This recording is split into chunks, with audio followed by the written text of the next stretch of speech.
Assalamu alaikum guys. How are you guys? So let's start with this video. This is a P1 O levels vectors. Before you start watching this video, I am assuming that you have seen the videos regarding to the syllabus content. If you haven't, I'm going to put a link somewhere around the video. Please watch them before you start doing these questions. First of all, that. Second thing that is very important to know is that this worksheet that we are going to do in this video is not designed in the order of difficulty levels. So easier questions are not in the beginning, difficult questions are not in the end. These questions are past paper questions which are chronologically ordered. That means that they are in the order of year that they appeared in the exams. So there will be a variation of easier and difficult questions, and I'll slow down on the difficult questions. I'll keep the pace up on the on the easier questions. So let's start.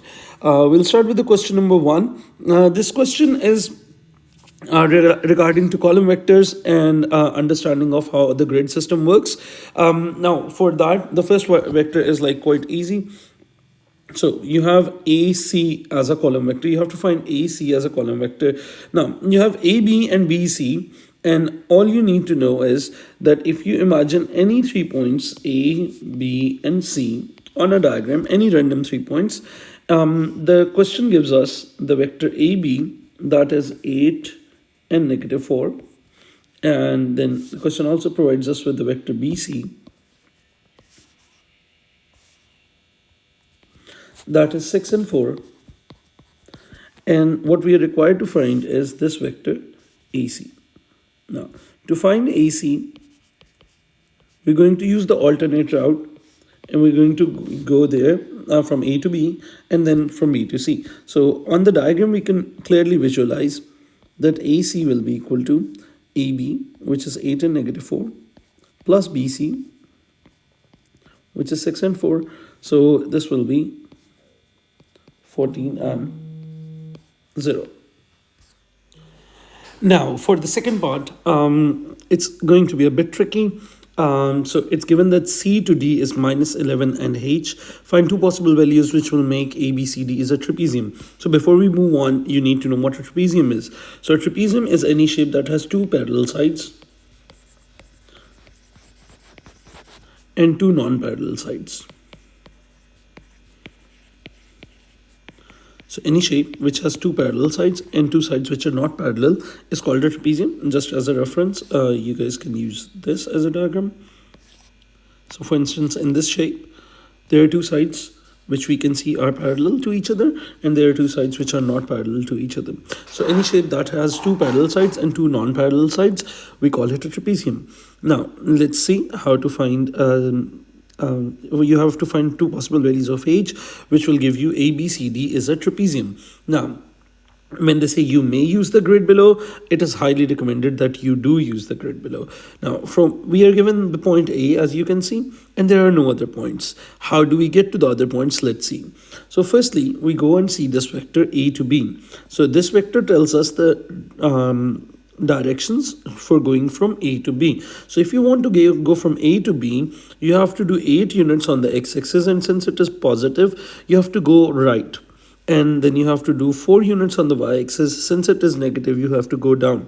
So if I start from A and I want to go till B, I have to go 8 units to the right and 4 units down. So let's do that. Let's go to A, and 1, 2, 3, 4, 5, 6, 7, and 8 units to the right, and now 4 units down. And this is our point B. This is where B should be. So I'm just going to go ahead and label this point as B. So it is 8 units to the right and 4 units down. Now from B to C, we have another distance. So if you want to go from B to C, this vector tells us that you have to go 6 units on x-axis, that is positive, so we are going to go right, and then you have 4 units downward, 4 units also positive direction, so on the y-axis it's going to go upwards. So from B to C, if you start from B and you want to go to C, you have to move 6 boxes to the right and 4 upwards. So let's go. So 1, 2, 3, 4, 5, and 6 boxes to the right, and then 4 units up. This is 4 units up. This is where you will find the point C. And let's go on and mark this point as C. Now I have 3 points on my diagram. And now from C to D, it is negative 11 and H. From C to D, it's negative 11 and H. Now, if you start from C, you have to move 11 units to the left. And H is basically the unknown that we do not know. So if I move 11 units backwards, so 1, 2, 3, 4, 5, 6, 7, 8, 9, 10. And this is 11 units to the left.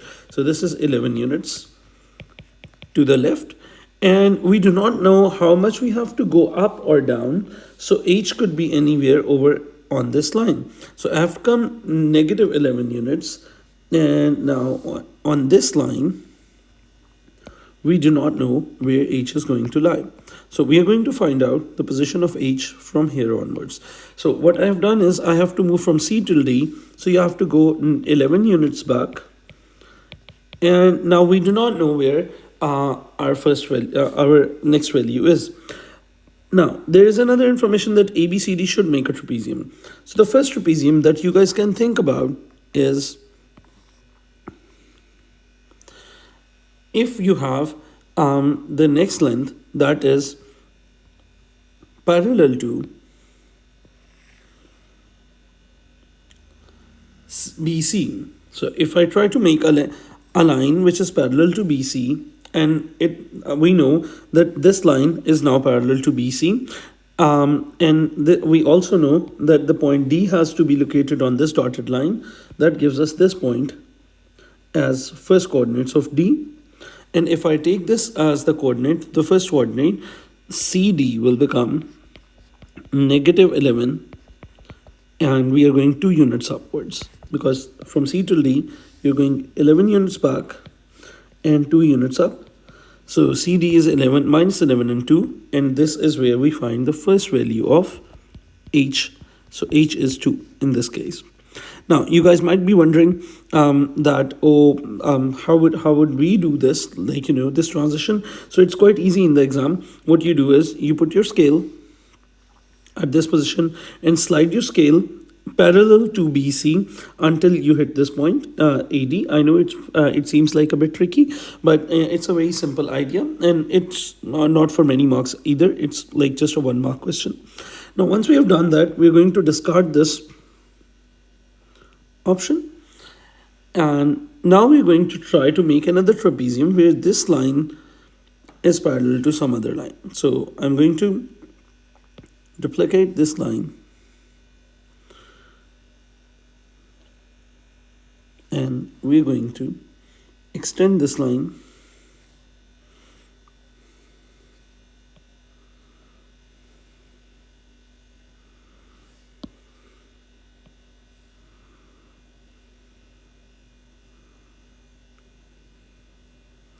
like this. And now we can see that this will make a perfect trapezium where these 2 lines are parallel to each other. And this is the second position of D. And if I count how many boxes I'm gone up, 3, 4, 5, and 5.5. So now this is 5.5 boxes up. So now the value for CD would be negative 11 and 5.5. So if we analyze, the value of H is now going to be 5.5. I understand this question is a bit out of way and a bit more tricky than usual, but this was only for 2 marks, and this wouldn't cost you a lot if you are unable to figure out, because in every topic there are many questions which are like, a bit out of the way and bit more tricky than usual. So I would not recommend you guys to be wasting a lot of time on this question, since it was not carrying a lot of workload weightage. All right, let's move to the next question. Question number 2 is a bit ordinary question. It's not like, really difficult as question number 1 was. Question number 1 was inquiring a lot of intuitivity as well. But this question is quite basic and works on the basic principles. Now let's start with the first idea. The diagram shows OA is 4A, so I can see this is 4A.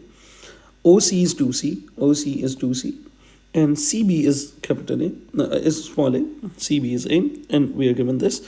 We have to find BA in terms of A and C. So this is very basic. You have to start from B, you have to enter A.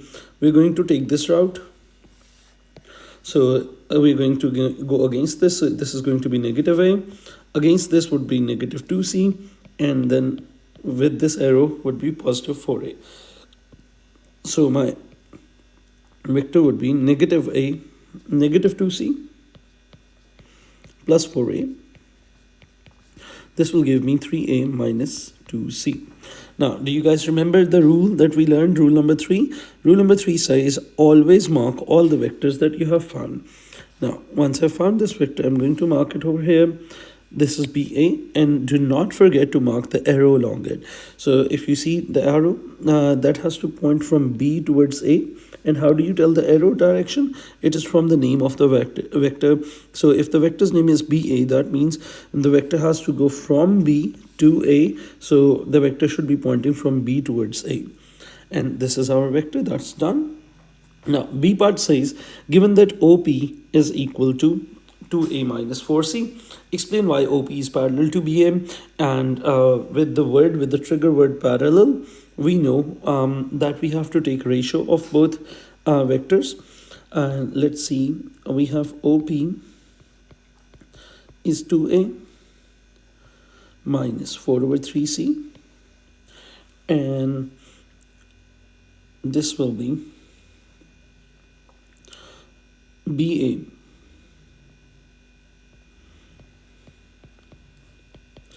is 3A minus 2C. Alright, so for parallel vectors, we learned to take a ratio, take ratio of x-axis values or A values, and take ratio of y values, which is C values over here.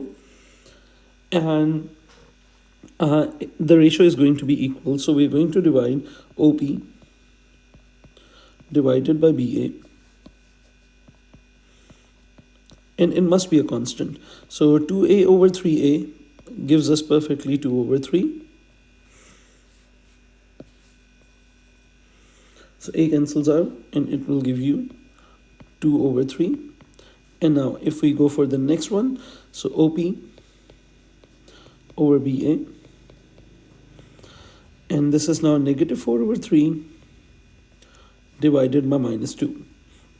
Now, this will require a bit of working, so let's first get rid of negative signs. Do not get confused with fractions within fractions. It is simply saying 4 over 3 divided by 2. This will become 4 over 3 into 1 over 2. And now you can start cancellations. 2 times 1, 2 times 2 is 4. So this is 2 over 3 as well. So OP over BA is giving you the same answer. If it gives you the same answer with both A values and C values, these are parallel to each other. So for the second part, all you have to explain, you have to show this working, and you have to explain OP over BA is equal to 2 over 3, and that's it. And now with the area of triangles, I know that this is a part which troubles you guys the most regarding vectors, but the good news is that this part is not a syllabus content from vectors. If you really want to learn how to do these ratio of areas, the topic that you guys need to go to is similarity. I'll try to post a link somewhere around here, otherwise you can find it in the playlist as well. So similarity is the topic which is relevant here right now. Now, we have to find the area of triangle OBA over area of triangle OPM. I'm assuming that you guys have gone through the ratio of areas in the similarity video. So I'm going to presume that you guys know the basics. If you haven't, take a moment, pause this video right here, go and watch the similarity video. It's a small video, and come back and you will understand this part. Or you can also skip this part for now and later on watch the video and come back to this part later on. Alright, so we have to find the area of OBA. Now, these triangles are not made, so I'm going to have to draw some lines. So this triangle is OBA, the one I'm coloring purple.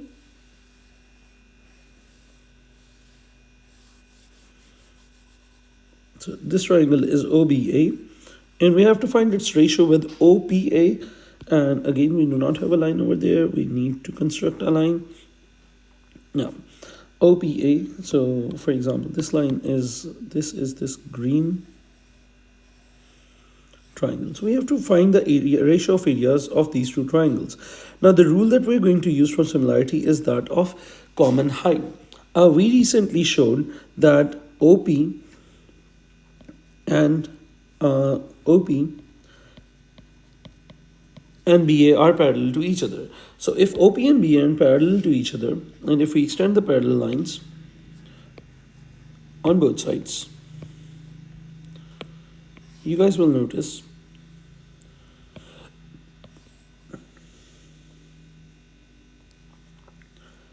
that both of these triangles, the purple one and the green one, they both share a common height. How do they share a height? Let me show you. So for the purple triangle, if I take this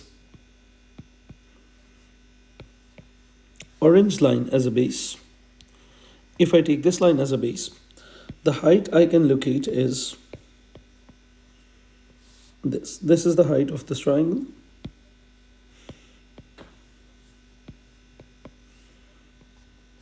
So this orange line is the height of this purple triangle.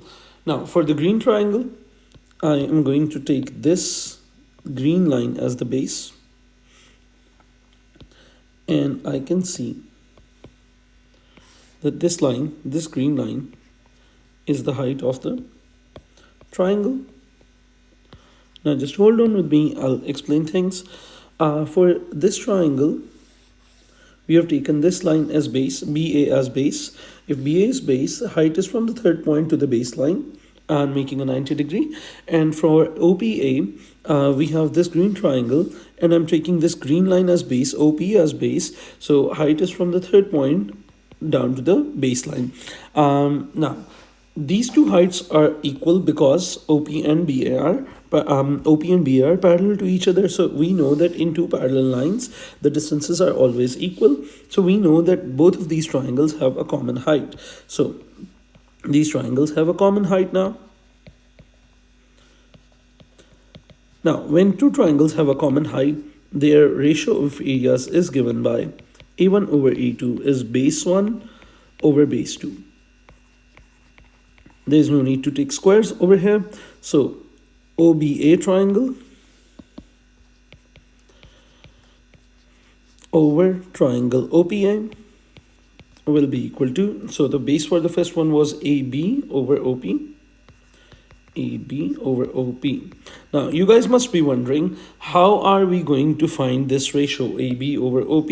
So it's because we do not know the lengths of these vectors, we just know the vectors. I have a good news for you guys. We recently shown that OP over BA is 2 over 3. So if I just flip this around, I can say BA over OP or AB over OP is 3 over 2. So we're going to use this fact over here. We know AB over OP is now 3 over 2, and this is your final answer.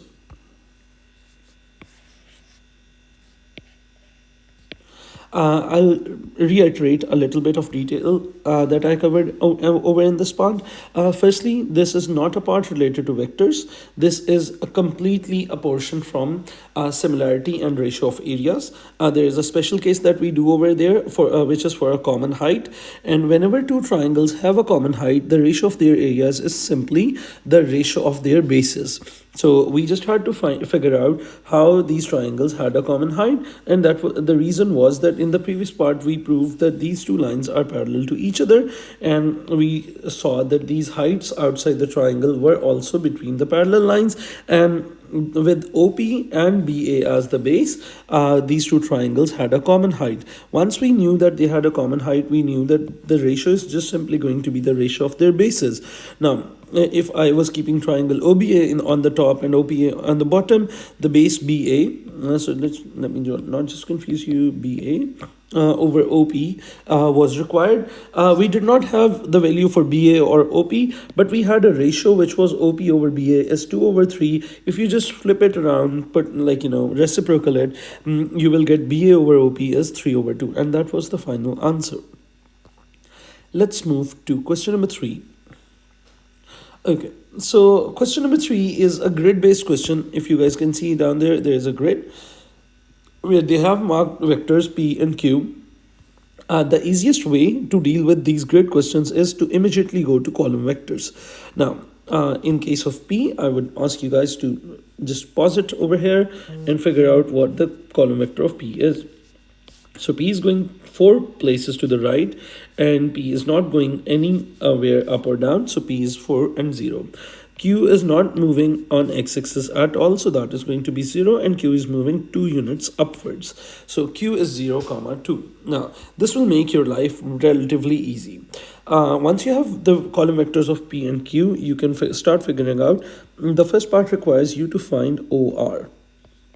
So OR is P minus Q. So this is now going to be really easy. So it's 4, 0 minus 0, 2.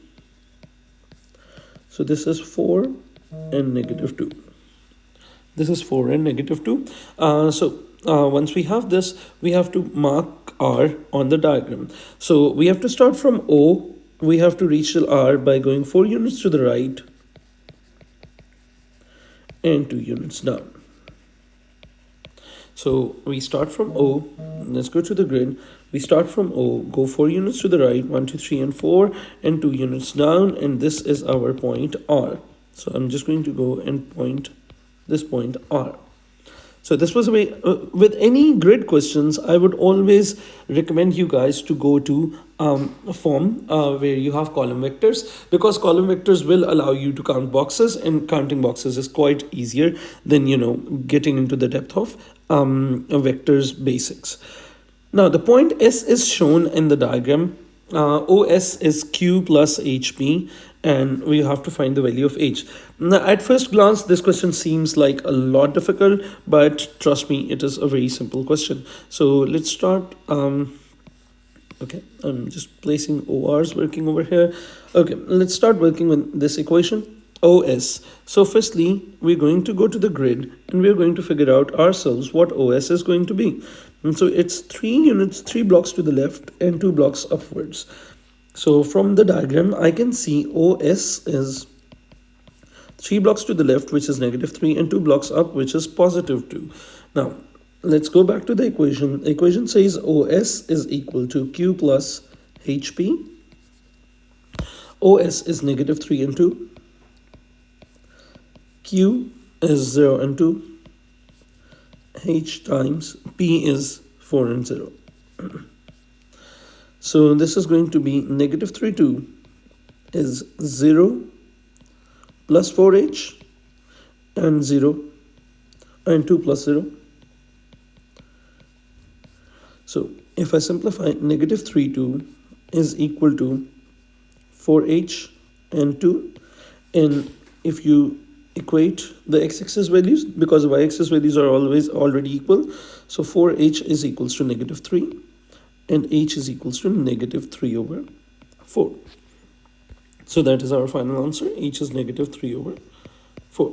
With grid questions, I will always recommend you guys to immediately go to column vectors, because you will be able to count the boxes and it's so easy to formulate these workings afterwards. Okay, let's do question number 4. Question number 4 is like quite easy.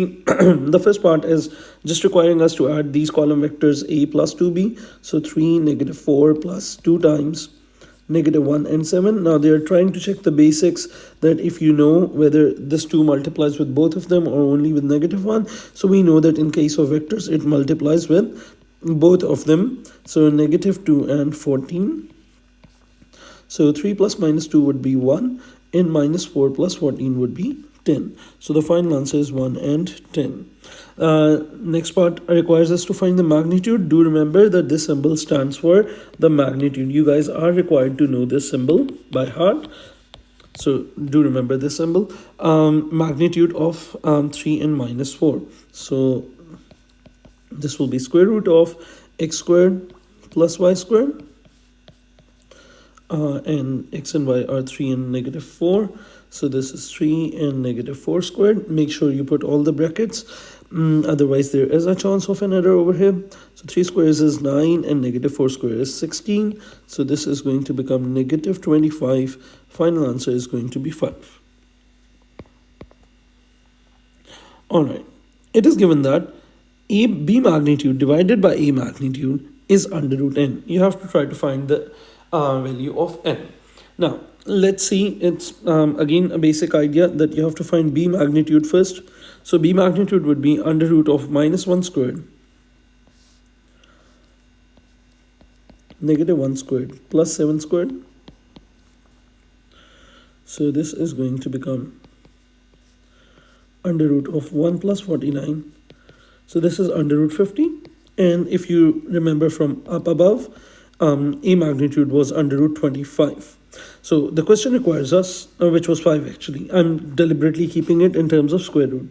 So if I want to find B magnitude divided by A magnitude, we can say we want to find under root 50 over under root 25.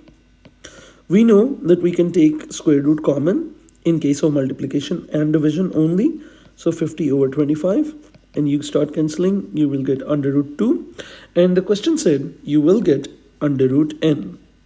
And if you compare, the value of n is 2 from here. So in the beginning, this seems like a difficult question because students have a fear of dealing with square roots in paper 1. But in the end, if you keep following the question, it eventually resolves itself. And secondly, I will always recommend you guys not to be scared of such parts, because if you see closely, this was just a 1 mark question and it's not worth so much panic or so much worry, because such parts are always there with all the topics. It's not just vectors. You will always find a bit tricky parts with any sort of syllabus or topic we are doing. So do not panic on such parts and stay calm and first figure out the rest of the parts which are like main related to the topic, and then come to these tricky parts. Okay, let's start question number 5. With question number 5, we can see it's one of the easier questions. We can see we have parallelogram. The moment we see parallelogram, we will be marking equal vectors. So first of all, this is 2p. And this vector is going to be 3q. The criteria for equal vectors is that they have to have equal lengths and they must be parallel to each other. All right. Equal vectors are always pointing towards the same direction. Now, second portion is that we have to deal with this ratio. So we have bx. Ratio means divide. Bx divided by xc is 2 over 1. And we know that the ratio, if it's in the right form, gives us the parts of the line. So we know that bx is 2 parts and xc is 1 part. So I'm going to expand on the diagram.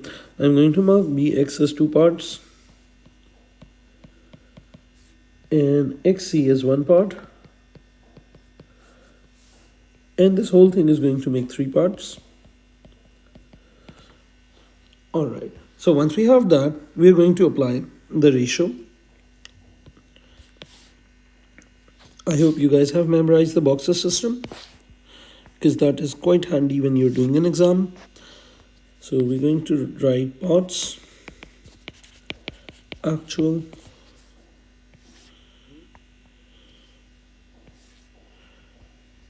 given, and find.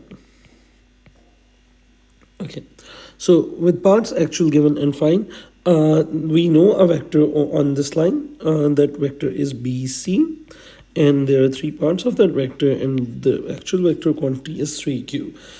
We have to find a vector as well. I'm going to try to find bx, a smaller part on this, and it has 2 parts, and I'm going to write x over here. So 3x is equals to 2 into 3q, and x is equals to 2 into 3q. Divided by 3, so x is equals to 2q. We cancel 3 with 3 and you're left with 2q. So now we know that the vector from b till x is 2q. And if the full vector was 3q, you take away 2q, you're left with a q only.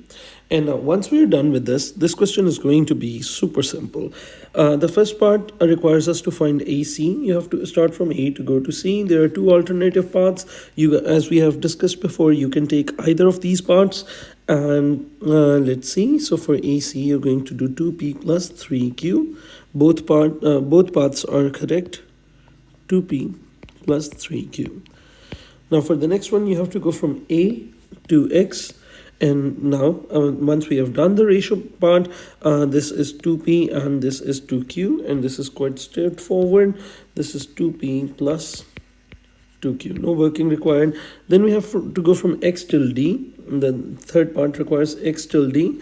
So you start from x and you move till d. So what you have to do is you have to go upwards one arrow and then go backwards. So q minus 2p. So this is q minus 2p.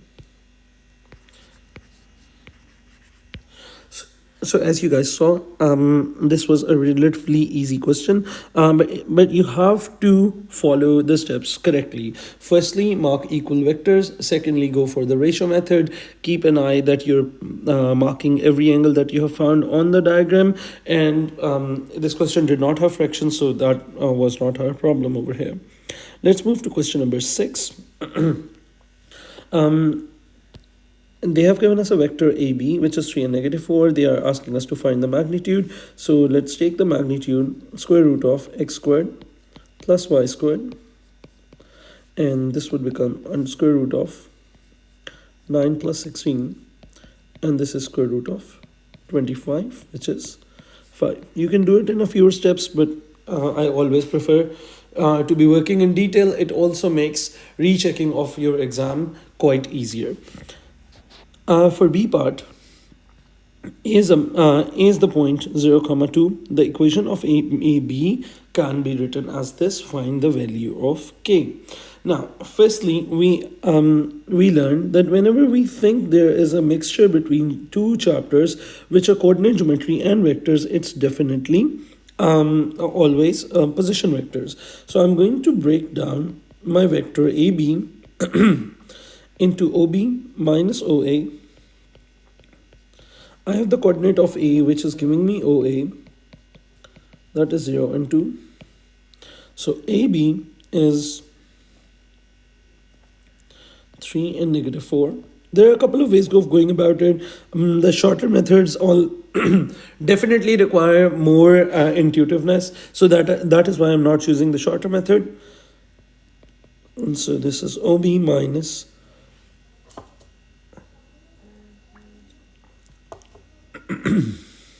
OA is 0 and 2. From here, I'm able to find OB, that is 3 and negative 4, plus 0 and 2. So this will be 3 and negative 2.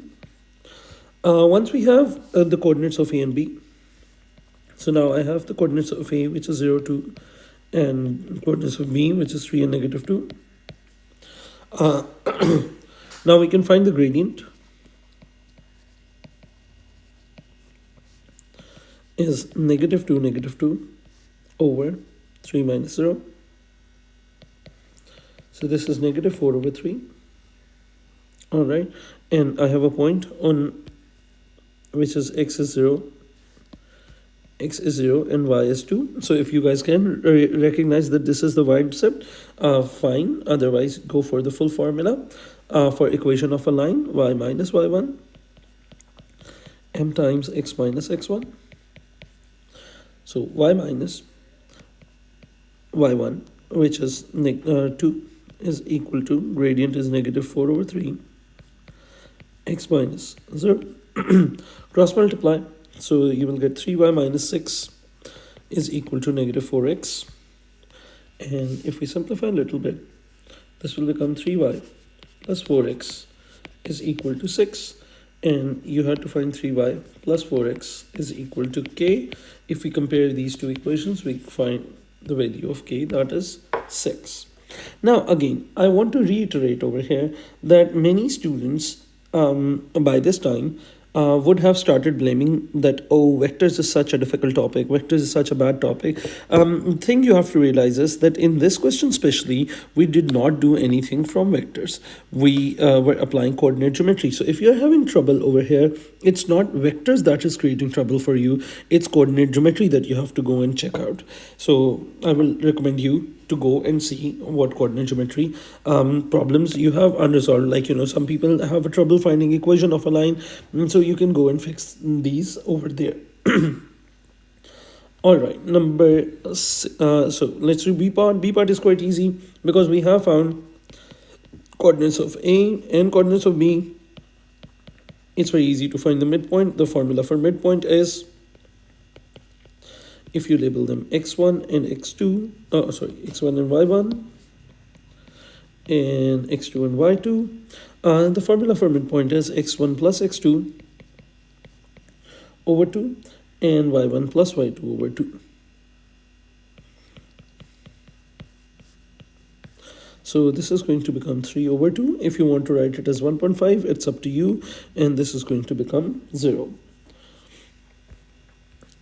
Question number 6 was heavily dominated by coordinate geometry. So if you did not like question number 6, basically it's coordinate geometry that you have a trouble with. There was a very little portion of this question that was concerned with vectors. Let's do question number 7. This question is highly relevant to vectors, and this question nearly covers almost all the principles that we have learned in vectors. So let's try to understand. Okay, they've told us that in the diagram AB is equals to P, and so we have it here. CA is equals to Q, CA is Q, and that is fine. And there is a hidden vector as well. DC is equals to 3 times AB. Now, you guys have to realize that this is not a ratio. There is a shortcut over here because we know the value of AB, and we can simply plug it over here. And if I rewrite this thing, it will be DC is equals to 3 times the value for AB is P. So I know the value of DC, so I should go to the diagram and label DC as 3P. So this was one tricky thing that we have done. So right now on the diagram, there are no equal vectors. There was a ratio, and we use a shortcut for the ratio. And that is there now. Now we're going to express DA in terms of P and Q. DA in terms of P and Q. So let's start from D and go towards A, and let's see what happens.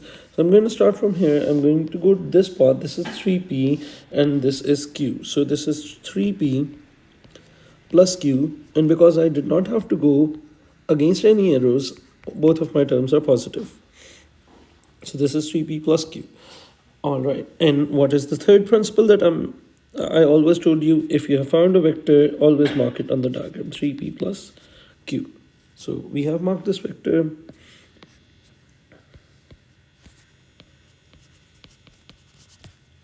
All right, E is a point on BE.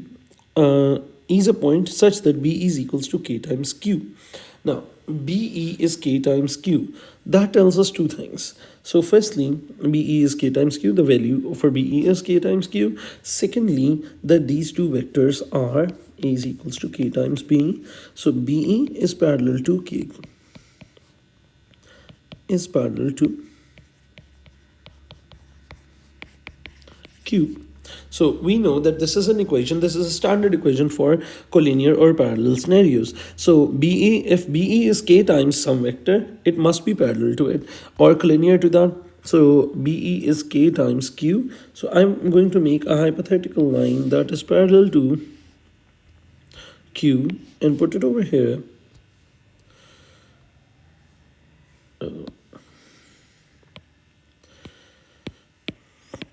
And put it over here, and over here E can be anywhere. E can be anywhere. E can be here, E can be here, here. Like, you know, if I put E anywhere on this dotted line, this would make BE is equals to K times Q. So I'm just going to simply, for the sake of simplicity, I'm just going to put it close, and I'm going to say this is E. So now I know that the vector BE is, I know the value for this vector is K times Q.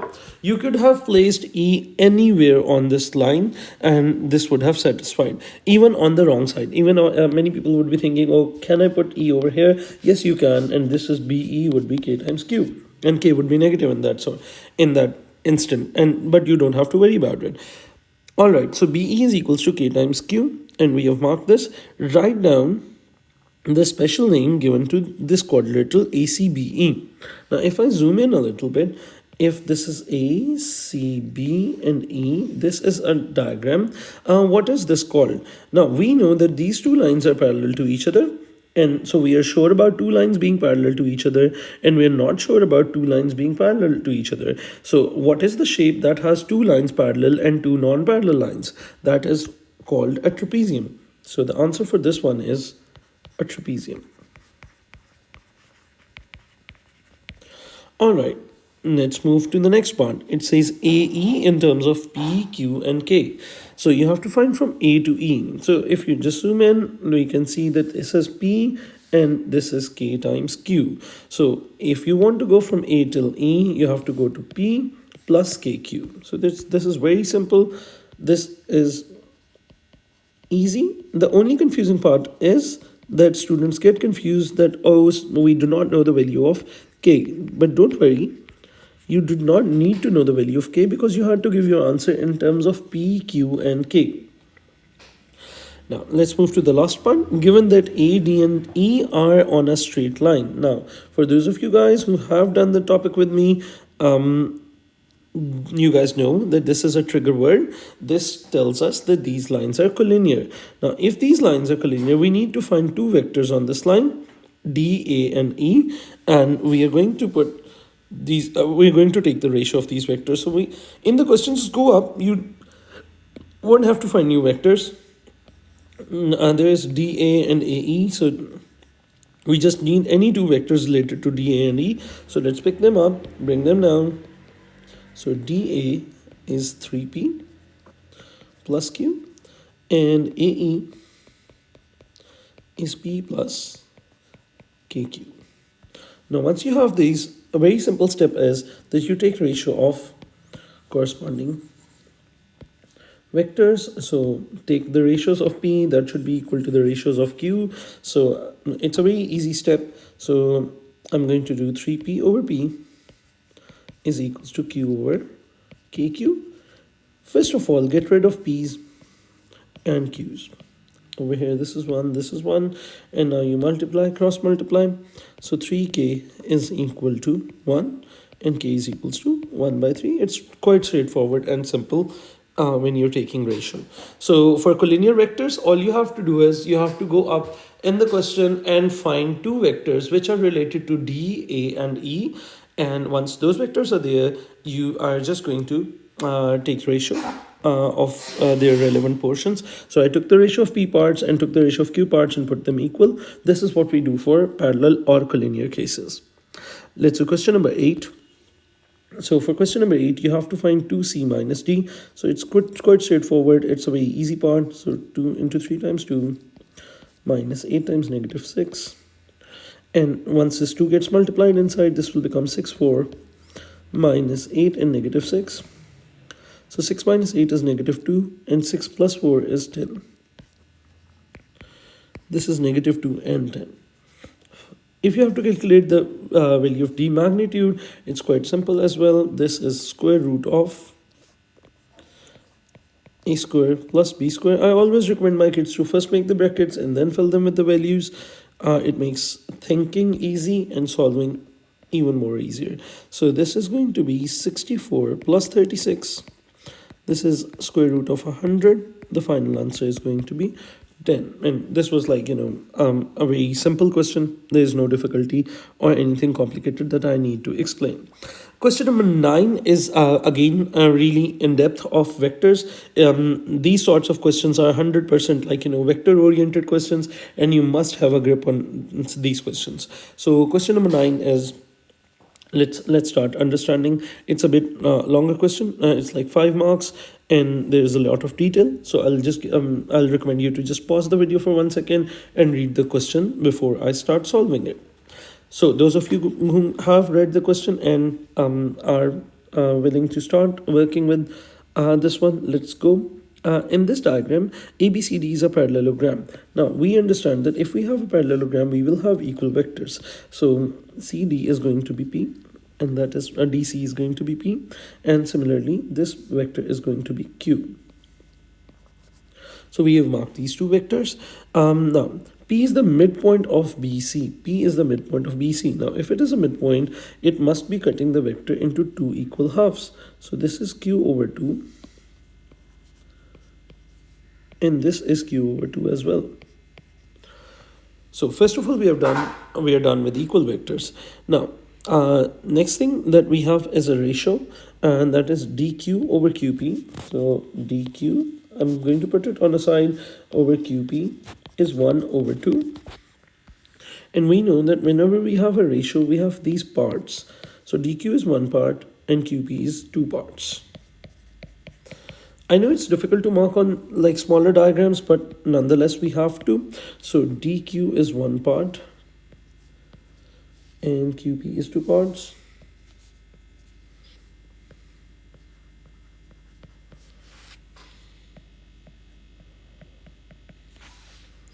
And this as a whole is three parts.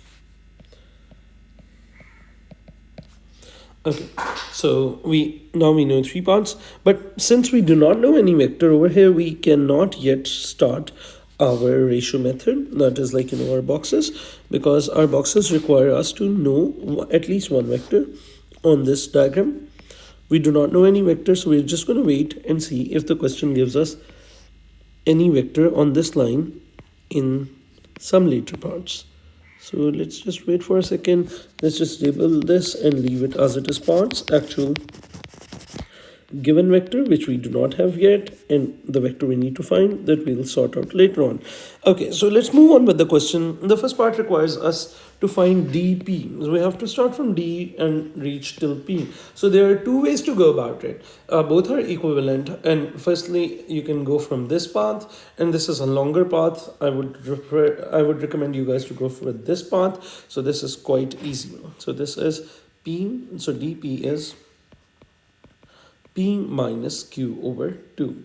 Now those of you who have done this chapter with me, you guys do remember the fourth rule, and that is whenever you are dealing with fractions, always go for an LCM. They always make the denominator common. This makes life quite easy from students' perspective. So 2p minus q divided by 2. So this vector is 2p minus q divided by 2. So I'm going to write it over here as well. And I have to label this on the diagram as well. So this whole vector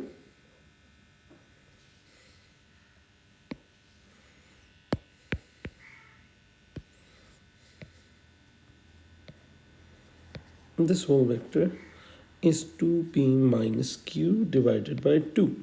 So now we know a vector on the line where the ratio lies, and now we can go for applying the ratio method. So let's go to the ratio method, and now we know the vector dp over here. It has three parts, and this is 2p minus q divided by 2. And what I need to find is I have to find dq. So that is the smaller part on this ratio, and that is one part. I'm going to say this is, I have to find dq, that is one part, and there's x over here, so 3x is 2p minus q divided by 2, and x is equals to 2p minus q divided by 6. Do not get confused with fractions. They are simple fractions. They are not here to harm you, so don't need to worry about that. And this small vector, okay, we need to zoom in and write with a smaller pen. So this smaller vector is 2p minus q divided by 6. Now, I do understand that, of course, you guys can't zoom on your main diagram, but it is essential to write every vector that you have found on the diagram, otherwise you will be lost in the process. So, doesn't matter if you have to write in really tiny handwriting or with a finer pencil, do that. It will definitely benefit you in this question. So now I have dq, that is 2p minus q divided by 6. Now let's move to the next part. We have to find AQ in terms of this. So let's zoom in and see if you have to start from A and get till Q, what would you do? You would go from here till here. This is a positive Q. And then you have to go from D till Q, and this is the vector that we just found a minute ago, and this is 2p minus q over 6. Now over here I'm going to pause and re-emphasize on another idea. The idea is that if someone has not written this vector over here, they would be lost in the part where they want to find AQ. So always write all vectors on the diagram. So AQ is Q plus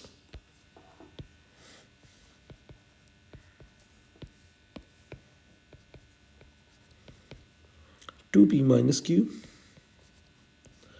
divided by 6. Now, the next problem that we have is to find the LCM. The moment you get fractions, start going for LCMs. So this is 6 and this will be 6q plus 2p minus q over 6. So this is 2p plus 5q over 6. This is your final answer. And let's go and mark this on the diagram as well. 2p plus 5q divided by 6.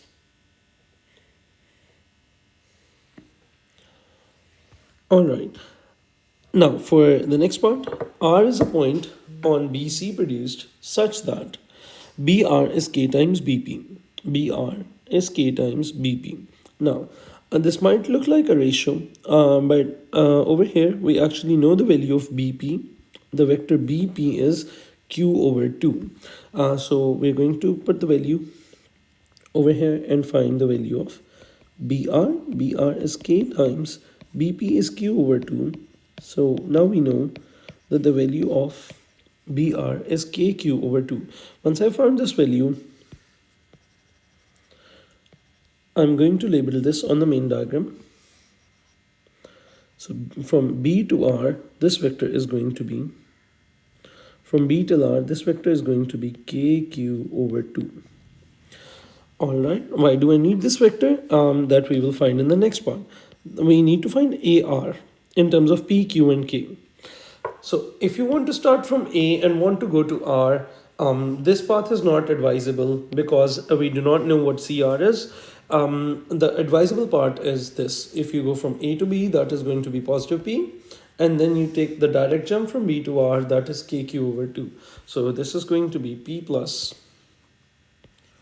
AR is P plus KQ divided by 2.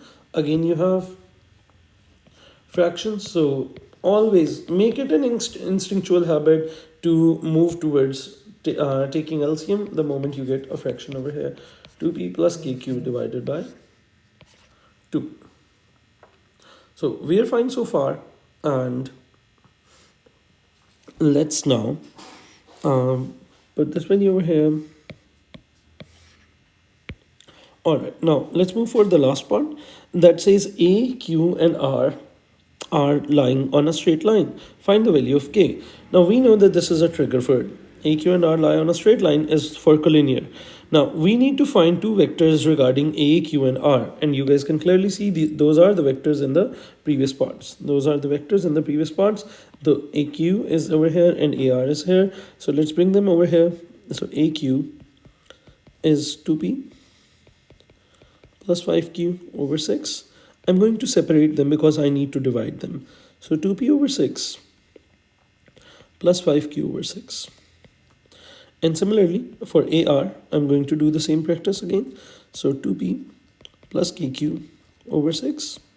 So separate them, 2p over 6 and plus kq over 6. So if you guys can simply cross multiply, so we're going to divide p with p and q with q.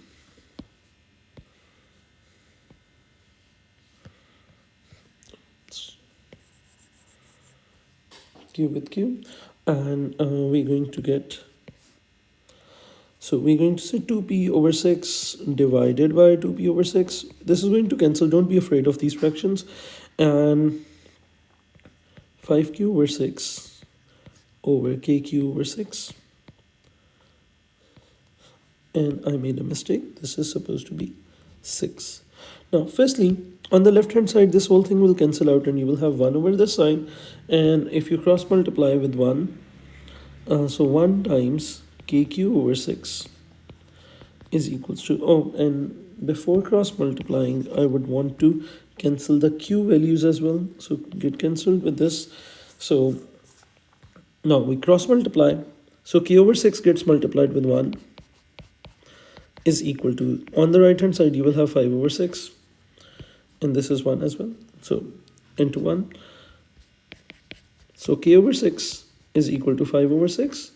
You get rid of 6 and k's value will be 5.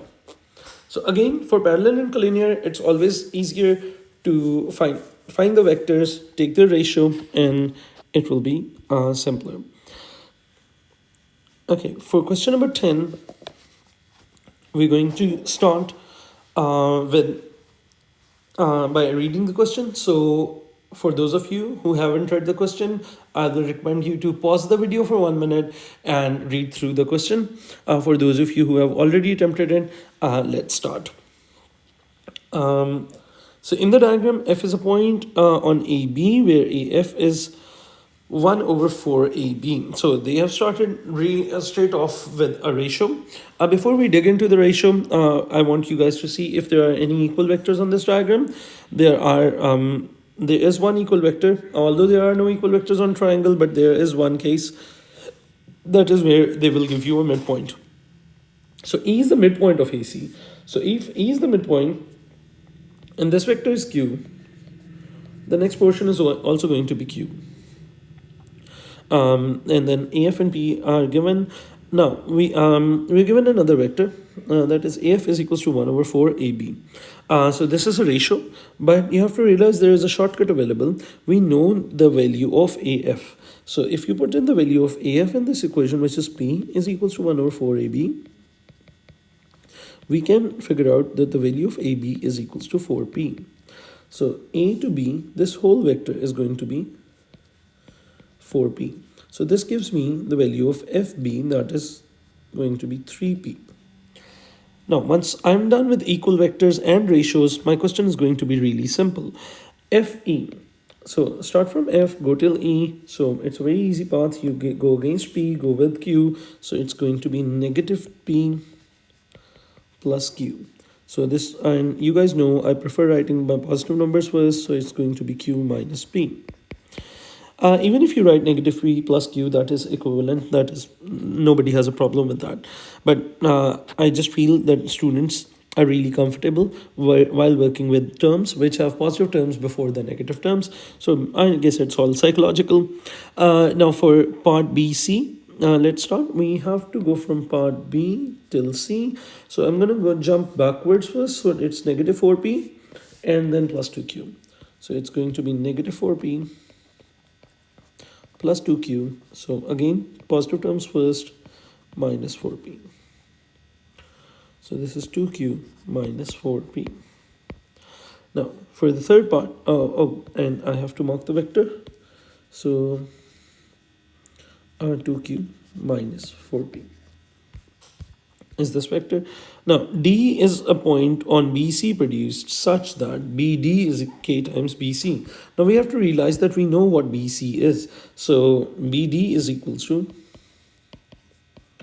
K times BC was 2Q minus 4P. And now this is BD is 2KQ minus 4KP. So BD, the whole vector, is 2KQ minus 4KP. And the arrow is marked pointing from B towards D. So, but we have to find FD over here. So if I have to find F till D, I'm going to take this route. I'm going to do 3P plus this whole vector. So for FD,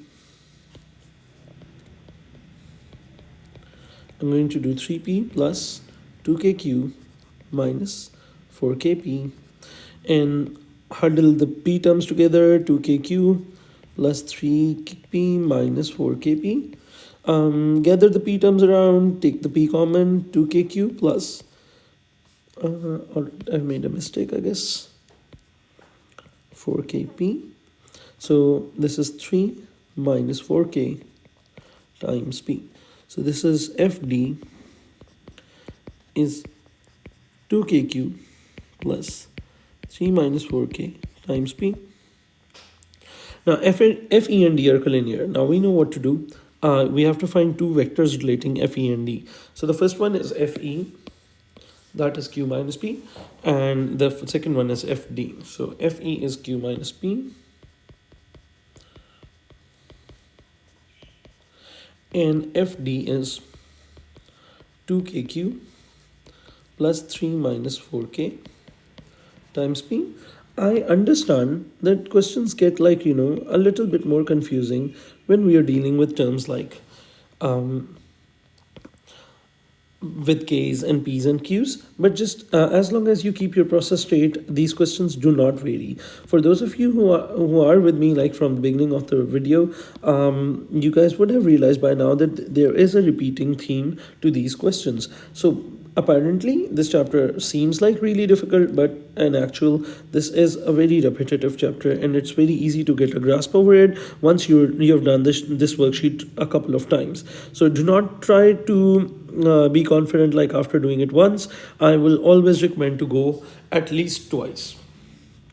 So let's divide q parts with q parts. 2kq gets divided over here is equals to negative p over 3 minus 4k times p. First of all, get rid of p's and q's. So this goes 1, this goes 1, and p's get cancelled, q's get cancelled. This equation will become really simple at once. 1 over 2k is negative 1 over 3 minus 4k, cross multiply. So this is 3 minus 4k is minus 2k. So 3 is equals to 4k minus 2k. And 2k is equal to 3, and k is equals to 3 over 2, which is 1.5. All right, I'm going to break this video into parts, and there are 19 total questions in this video, in this worksheet. I have covered till question number 10 in this video. I guess I'll make another part which will cover the next 9 questions. By that time, I would recommend you guys to go for doing these questions on your own first, so that once those 9 by the time next video is available, you have tried the next parts. So I'll see you in the next video. See you soon. Allah Hafiz.